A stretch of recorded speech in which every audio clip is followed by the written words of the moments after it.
cả mọi người, chào mừng mọi người đã đến với kênh của mình Viva Crochet. Thì hôm nay mình sẽ hướng dẫn các bạn móc một chiếc áo crop top với họa tiết sọc caro như thế này. Ok, bây giờ chúng ta sẽ bắt đầu luôn nha. Thì trước khi mà bắt đầu móc, mình sẽ nói về các bước để móc một chiếc áo crop top 2 dây với họa tiết sọc caro như thế này, để các bạn sẽ dễ hình dung hơn trong quá trình móc. Thì đầu tiên đó là phần xe áo. Thì với xe áo này mình móc cho vòng ngực từ 78 cho đến 84 cm là sẽ mặc vừa. Thì bước đầu tiên đó là các bạn sẽ bước vào móc phần thân áo cho mình. Tiếp tục đến bước thứ hai đó là các bạn sẽ móc hai phần viền cho hai phần rìa của chiếc áo, và bước thứ ba đó là các bạn sẽ móc hai phần dây áo, và cuối cùng đến bước thứ tư đó là các bạn sẽ may 4 hạt nút vào phần viền nằm ở phía bên tay phải cho mình. Thì như vậy là các bạn đã hoàn thành xong một chiếc áo crop top 2 dây với họa tiết sọc caro như thế này rồi. Thì để móc họa tiết này không bị dư mũi và thiếu mũi, thì tổng số mũi mà các bạn gầy cần phải thỏa mãn điều kiện. Thì mình gọi tổng số mũi mà các bạn gầy là một số A, thì A phải là một số chia hết cho 6. Thì ở đây mình chọn con số là 144 là một số chia hết cho 6. Và như vậy bước đầu tiên đó là các bạn sẽ gầy lên cho mình tổng cộng là 144 mũi móc xích. Ok, bây giờ mình sẽ bắt đầu hướng dẫn các bạn móc cụ thể hơn nha. Thì chất liệu ở đây mình sử dụng đó là sợi cotton Việt Nam 1mm, và để móc được một chiếc áo crop top sọc caro thì các bạn cần phải có 4 cuộn với hai màu khác nhau như thế này. Thì để dễ gọi tên hơn trong quá trình móc thì mình sẽ gọi hai cuộn màu bên phải là màu thứ nhất và hai cuộn màu bên trái là màu thứ hai. Và kim móc ở đây mình sử dụng có độ dày đó là 2.25mm. Thì bước đầu tiên đó là các bạn sẽ dùng màu thứ nhất này và các bạn sẽ lấy mũi đầu tiên cho mình. Và cách lấy mũi đầu tiên sẽ là như sau. Bước đầu đó là các bạn sẽ căng chỉ ra như thế này. Sau đó thì các bạn sẽ dùng kim móc và quấn quanh chỉ một vòng. Sau khi mà các bạn đã tạo được một phần lỗ như thế này rồi thì các bạn sẽ dùng kim móc và kéo chỉ qua phần lỗ như thế này cho mình. Như vậy là các bạn đã có được một mũi đầu tiên rồi. Và như khi nãy mình đã nói, bước tiếp theo đó là các bạn sẽ gầy lên cho mình tổng cộng là 144 mũi móc xích. 1 2 3 4 5 6 7 8 9 10.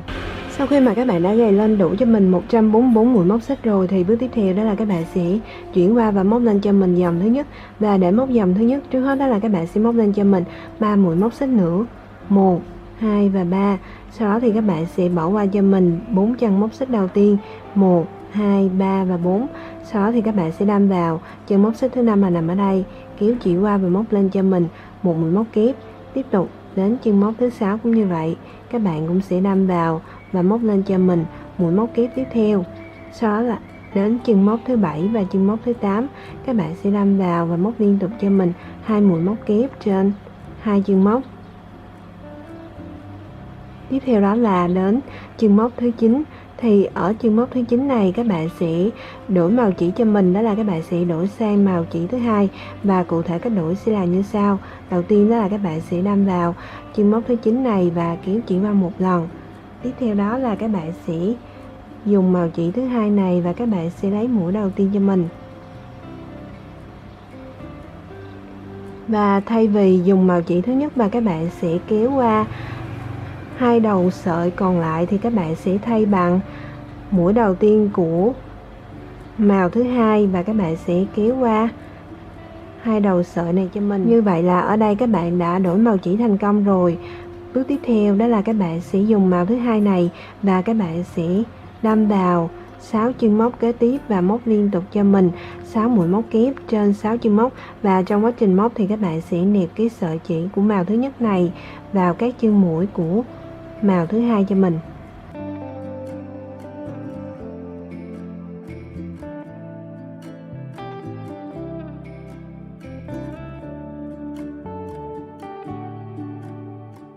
Thì sau khi mà các bạn đã móc liên tục cho mình 5 mũi móc kép trên 5 chân móc thì màu thứ hai này các bạn còn lại một chân móc cuối cùng, đó là chân móc thứ 15. Và bước tiếp theo đó là các bạn sẽ đổi màu chỉ cho mình, và cụ thể cách đổi sẽ là như sau. Đầu tiên đó là các bạn sẽ đâm vào chân móc thứ 15 này, kéo chỉ qua một lần. Sau đó thì các bạn sẽ dùng sợi chỉ của màu thứ nhất và các bạn sẽ dùng kim móc và kéo sợi chỉ của màu thứ nhất qua hai đầu chỉ của màu thứ hai. Như vậy là ở đây các bạn đã đổi màu chỉ thành công rồi. Và bắt đầu từ đây thì các bạn sẽ lặp lại các bước tương tự từ chân mũi thứ 5 cho đến chân mũi thứ 15, tức là cứ 6 chân mũi thì các bạn sẽ đổi màu chỉ một lần và các bạn cứ lặp lại cái bước như vậy cho đến hết dòng thứ nhất, và mình sẽ gặp lại các bạn sau khi mà các bạn đã móc xong dòng thứ nhất nha. Thì sau khi mà các bạn đã móc xong dòng thứ nhất rồi, tổng số chân mũi giờ các bạn đang có là 144 chân mũi. Tiếp tục đó là các bạn sẽ móc lên cho mình dòng thứ hai, và để móc dòng thứ hai đầu tiên đó là các bạn sẽ móc lên cho mình 3 mũi móc xích, sau đó thì xoay ngược phần móc lại. Tiếp theo đó là các bạn sẽ dùng sợi chỉ của màu thứ nhất này và các bạn sẽ nẹp vào các chân mũi của màu thứ hai trong quá trình móc. Và bước tiếp theo đó là các bạn sẽ dùng sợi chỉ của màu thứ hai này đâm vào 4 chân mũi kế tiếp, đó là chân mũi thứ hai, thứ ba, thứ tư và thứ năm, móc liên tục cho mình 4 mũi móc kép trên 4 chân móc.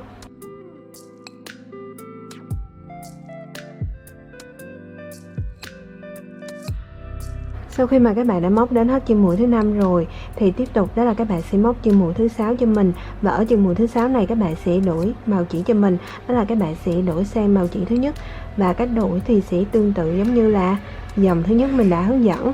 Và sau khi mà các bạn đã đổi sang màu chỉ thứ nhất rồi, bước tiếp theo đó là các bạn sẽ đâm vào 5 chân móc kế tiếp, đó là từ chân móc thứ 7 cho đến chân móc thứ 11, và móc liên tục cho mình 5 mũi móc kép trên 5 chân móc.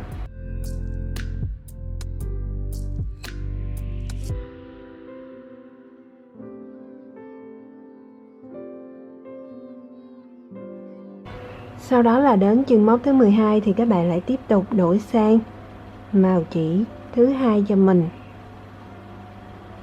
Sau khi mà các bạn đã đổi sang màu chỉ thứ hai rồi, bước tiếp theo các bạn lại đâm vào 5 chân móc kế tiếp và móc liên tục cho mình 5 mũi móc kép trên 5 chân móc. Sau đó đến chân móc thứ 6 thì các bạn sẽ tiếp tục đổi màu chỉ cho mình. Thì đến đây các bạn sẽ bắt đầu lặp lại các bước xen kẽ từ chân mũi thứ nhất cho đến chân mũi thứ 12. Và các bạn cứ lặp lại các bước như vậy cho đến khi nào mà các bạn móc dòng thứ hai và còn lại một chân móc cuối cùng thì mình sẽ tiếp tục hướng dẫn các bạn nha. Thì sau khi mà các bạn đã móc dòng thứ hai và còn lại một chân móc cuối cùng như thế này rồi thì các bạn sẽ chuyển màu chỉ cho chân móc cuối cùng này cho mình, và các bạn sẽ chuyển qua màu chỉ thứ hai. Và cụ thể cách chuyển màu chỉ sẽ là như sau.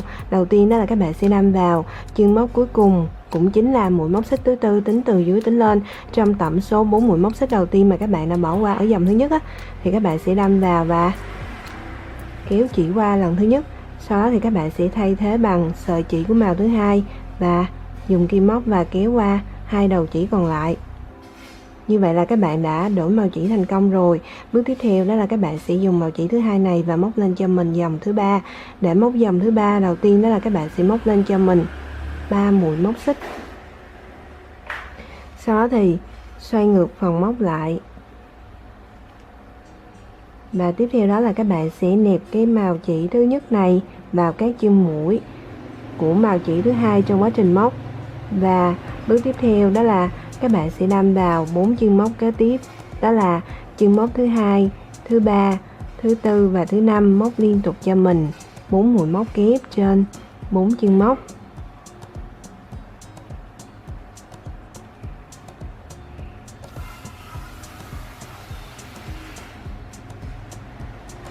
Sau đó đến chân móc thứ 6 thì các bạn sẽ đổi sang màu chỉ thứ nhất cho mình, và cách đổi thì cũng sẽ tương tự giống như là các dòng bên dưới mình đã hướng dẫn. Tiếp theo đó là các bạn sẽ đâm vào 5 chân móc kế tiếp, đó là chân móc thứ 7, thứ 8, thứ 9, thứ 10 và thứ 11, móc liên tục cho mình 5 mũi móc kép trên 5 chân móc.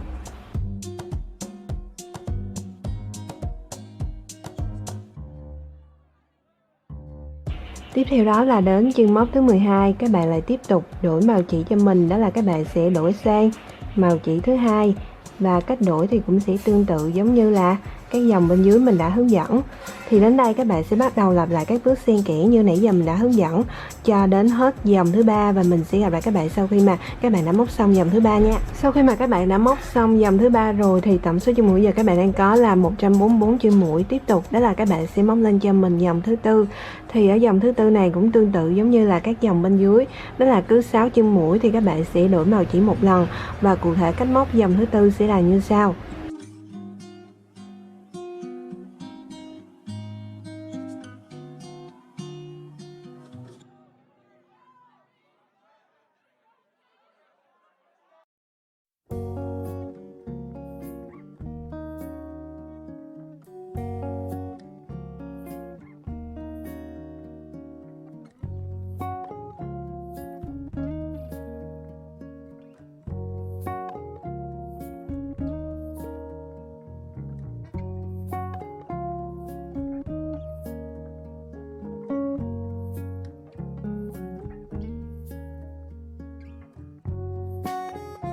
Thì đến đây các bạn sẽ bắt đầu lặp lại các bước như nãy giờ mình đã hướng dẫn cho đến khi nào mà các bạn móc dòng thứ tư và còn lại một chân móc cuối cùng thì các bạn sẽ tiếp tục đổi màu chỉ cho mình. Và bắt đầu từ dòng thứ tư này trở đi thì các bạn sẽ lặp lại các bước xen kẽ theo thứ tự của dòng thứ nhất, thứ hai, thứ ba và thứ tư cho đến hết dòng thứ 22. Và mình sẽ gặp lại các bạn sau khi mà các bạn đã móc xong dòng thứ 22 nha. Và tổng số chân mũi sau khi mà các bạn móc xong cho mỗi dòng sẽ luôn được giữ nguyên là 144 chân mũi. Sau khi mà các bạn đã móc đến hết dòng thứ 22 rồi thì các bạn đã móc xong phần thân của chiếc áo, và bước tiếp theo đó là các bạn sẽ kết chỉ lại cho mình bằng cách là móc lên cho mình một mũi móc xích. Sau đó thì các bạn sẽ dùng kéo và cắt đi hai đoạn chỉ bị thừa của hai màu chỉ cho mình. Tiếp theo đó là các bạn sẽ kéo mối nối này lại cho thật chặt.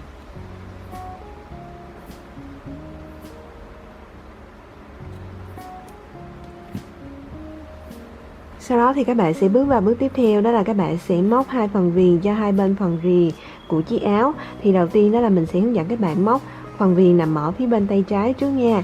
Thì để móc phần viền nằm ở phía bên tay trái, trước hết đó là các bạn cần phải dùng chỉ màu thứ nhất và lấy mũi đầu tiên cho mình. Sau đó thì các bạn sẽ lấy kim móc ra khỏi mũi đầu tiên và các bạn sẽ đâm vào chân mũi đầu tiên của phần rìa nằm ở phía bên tay trái, là nằm ở đây. Sau đó thì các bạn sẽ kéo mũi đầu tiên mà các bạn vừa mới gầy qua chân mũi đầu tiên này cho mình. Và bắt đầu từ đây thì các bạn sẽ móc lên cho mình dòng thứ nhất của phần viền. Thì để móc lên dòng thứ nhất, trước hết đó là các bạn sẽ móc lên cho mình 3 mũi móc xích. Sau đó thì các bạn sẽ đâm vào chân móc thứ hai và móc lên cho mình một mũi móc kép. Thì để nhận biết được ở đây các bạn sẽ đâm vào chân mũi nào thì các bạn sẽ dựa vào cấu tạo mũi mà các bạn đã móc lên phần thân áo, đó là các bạn đã móc lên bằng các mũi móc kép. Thì một chân mũi các bạn sẽ đâm vào phần giữa của mũi móc kép, và chân mũi kế tiếp thì các bạn sẽ đâm vào phần đầu của mũi móc kép.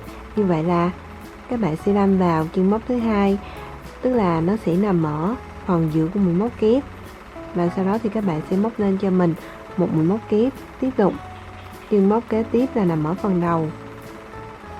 Thì đến đây các bạn sẽ bắt đầu lặp lại các bước như nãy giờ mình đã hướng dẫn, đó là các bạn sẽ đâm vào mỗi một chân móc và móc lên cho mình mỗi một mũi móc kép cho đến hết dòng thứ nhất. Và mình sẽ gặp lại các bạn sau khi mà các bạn đã móc xong dòng thứ nhất nha. Thì sau khi mà các bạn đã móc xong dòng thứ nhất của phần viền rồi, tổng số mũi hiện giờ các bạn đang có cho dòng thứ nhất là 45 chân mũi. Tiếp tục đó là các bạn sẽ móc lên cho mình dòng thứ hai. Thì ở dòng thứ hai này các bạn cần phải tạo phần khuy cho chiếc áo. Vì vậy mà các bạn cần phải chia phần móc này ra làm 9 phần. Thì tính từ tay trái của mình tính đến là phần thứ nhất, tiếp tục là phần thứ hai, phần thứ ba, phần thứ tư, thứ năm, thứ sáu, thứ bảy, thứ 8 và thứ 9. Thì phần thứ nhất có tổng số chân mũi là 2. Tiếp tục phần thứ hai, thứ tư, thứ sáu và thứ 8, mỗi phần có tổng số chân mũi là 1. Và phần thứ ba, thứ năm và thứ 7, mỗi phần có tổng số chân mũi là 12. Và cuối cùng phần thứ 9 có tổng số chân mũi là 3. Và sau khi mà các bạn đã chia ra làm 9 phần rồi thì với các phần có tổng số chân mũi là 1 thì các bạn sẽ trừ ra và không móc. Cụ thể cách móc dòng thứ hai sẽ là như sau.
Sau khi mà các bạn đã móc xong dòng thứ hai rồi thì tiếp tục đó là các bạn sẽ móc lên cho mình dòng thứ ba. Để móc dòng thứ ba đầu tiên đó là các bạn sẽ móc lên cho mình 3 mũi móc xích. Sau đó thì các bạn sẽ xoay ngược phần móc lại và tiếp tục các bạn sẽ đâm vào chân móc thứ hai này và móc lên cho mình một mũi móc kép. Đến chân móc thứ ba cũng như vậy. Và chân móc thứ tư thì các bạn sẽ đâm vào phần lỗ này và móc lên cho mình mũi móc kép tiếp theo. Thì đến đây các bạn sẽ bắt đầu lặp lại các bước như nãy giờ mình đã hướng dẫn, đó là các bạn sẽ đâm vào mỗi một chân móc và mỗi một phần lỗ và móc lên cho mình mỗi một mũi móc kép cho đến hết dòng thứ ba. Và mình sẽ gặp lại các bạn sau khi mà các bạn đã móc xong dòng thứ ba nha. Sau khi mà các bạn đã móc xong dòng thứ ba rồi thì tổng số chân mũi giờ các bạn đang có là 45 chân mũi và các bạn đã móc xong phần viền nằm ở phía bên tay trái rồi. Và bước tiếp theo đó là các bạn sẽ kết chị lại cho mình bằng cách là móc lên cho mình một mũi móc xích, sau đó thì các bạn sẽ kéo chỉ ra một đoạn và dùng kéo cắt đi phần đoạn chỉ thừa này cho mình. Tiếp theo đó là các bạn sẽ kéo móc nối này lại cho thật chặt. Tiếp tục đó là các bạn sẽ chuyển qua móc phần viền nằm ở phía bên tay phải cho mình. Thì ở phần viền nằm ở phía bên tay phải này các bạn cũng sẽ lặp lại các bước tương tự giống như là phần viền nằm ở phía bên tay trái mình đã hướng dẫn, nhưng mà nó chỉ khác ở một chỗ là ở dòng thứ hai các bạn không cần phải tạo phần khuy cho chiếc áo mà các bạn chỉ đâm vào các chân mũi và móc lên cho mình các mũi móc kép như bình thường. Và sau đó thì các bạn sẽ lặp lại các bước như vậy cho đến hết dòng thứ ba.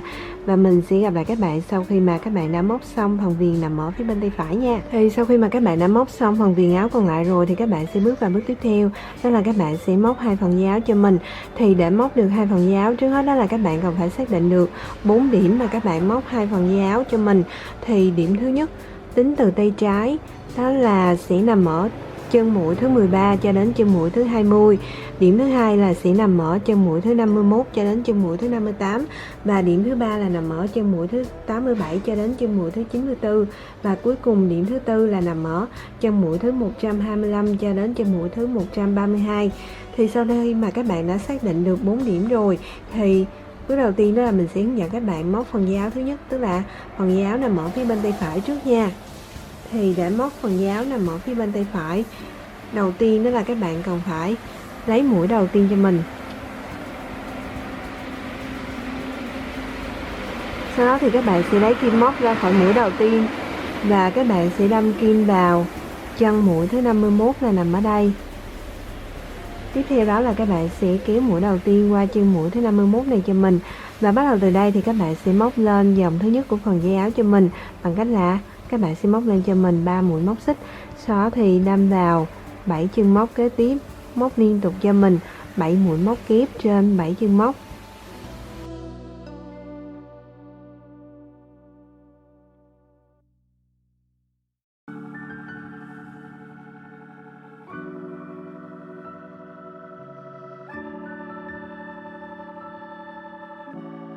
Sau khi mà các bạn đã móc liên tục cho mình 7 mũi móc kép rồi thì các bạn đã móc xong dòng thứ nhất và tổng số chân mũi giờ các bạn đang có cho dòng thứ nhất là 8 chân mũi. Tiếp tục đó là các bạn sẽ móc lên cho mình dòng thứ hai và bắt đầu từ dòng thứ hai này trở đi thì các bạn sẽ lặp lại các bước tương tự giống như là dòng thứ nhất mình đã hướng dẫn, đó là các bạn sẽ đâm vào mỗi một chân móc và móc lên cho mình mỗi một mũi móc kép cho đến hết dòng. Và các bạn cứ lặp lại các bước như vậy cho đến hết dòng thứ 30 và tổng số chân mũi sau khi mà các bạn móc xong cho mỗi dòng sẽ luôn được giữ nguyên là 8 chân mũi. Và mình sẽ gặp lại các bạn sau khi mà các bạn đã móc xong dòng thứ 30 nha. Thì sau khi mà các bạn đã móc đến hết dòng thứ 30 rồi thì bước tiếp theo đó là các bạn sẽ nối phần da áo này với lại điểm thứ nhất.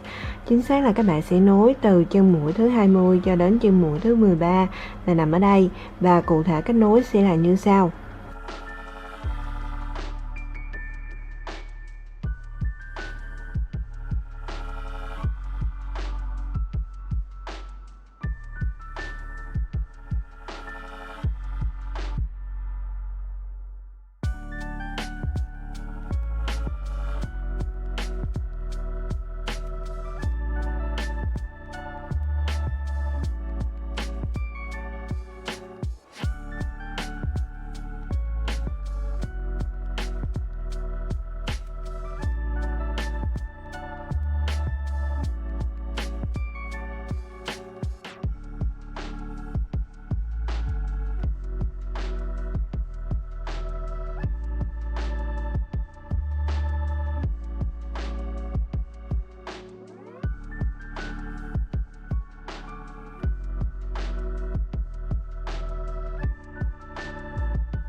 Sau khi mà các bạn đã nối xong phần dây áo rồi thì các bạn đã móc xong phần dây áo thứ nhất, và bước tiếp theo đó là các bạn sẽ chuyển qua móc phần dây áo thứ hai cho mình. Thì ở phần dây áo thứ hai này các bạn cũng sẽ lặp lại cái bước tương tự giống như là phần dây áo thứ nhất mình đã hướng dẫn, và mình sẽ gặp lại các bạn sau khi mà các bạn đã móc xong phần dây áo thứ hai nha. Thì sau khi mà các bạn đã móc xong phần dây áo còn lại rồi thì bước tiếp theo đó là các bạn sẽ dùng kim khâu và khâu lại những đầu chỉ bị thừa vào bên trong của chiếc áo. Sau đó thì các bạn sẽ bước vào bước cuối cùng, đó là các bạn sẽ may 4 hạt nút vào phần viền nằm ở phía bên tay phải cho mình.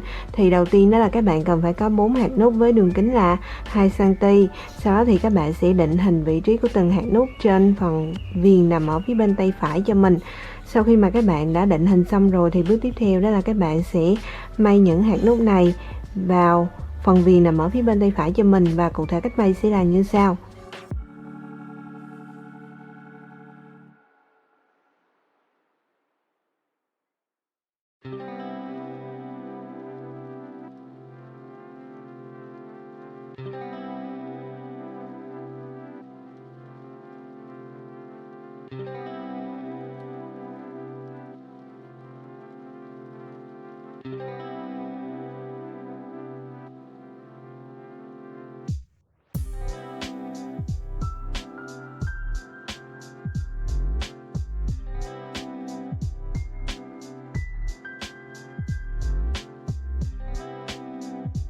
Thì sau khi mà các bạn đã may xong hạt nút thứ nhất rồi thì với 3 hạt nút còn lại các bạn cũng sẽ lặp lại cái bước tương tự giống như là nãy giờ mình đã hướng dẫn, và mình sẽ gặp lại các bạn sau khi mà các bạn đã may xong 3 hạt nút còn lại nha. Thì sau khi mà các bạn đã khâu xong 3 hạt nút còn lại rồi thì các bạn đã hoàn thành xong một chiếc áo crop top với họa tiết sọc caro như thế này rồi. Mình chúc các bạn sẽ thành công với lại sản phẩm của các bạn làm ra nha. Và nếu có thắc mắc gì thì các bạn hãy để lại comment ở phía bên dưới, mình sẽ cố gắng trả lời các bạn trong thời gian sớm nhất. Và nếu thấy video của mình hữu ích thì các bạn hãy nhấn like, và nếu đây là đầu tiên các bạn ghé đến kênh của mình thì đừng quên hãy nhấn nút subscribe hoặc là nút đăng ký để đón xem được những video về hướng dẫn móc len mới nhất từ kênh của mình nha. Ok, chào tạm biệt và hẹn gặp lại các bạn ở video sau. Bye bye, see you.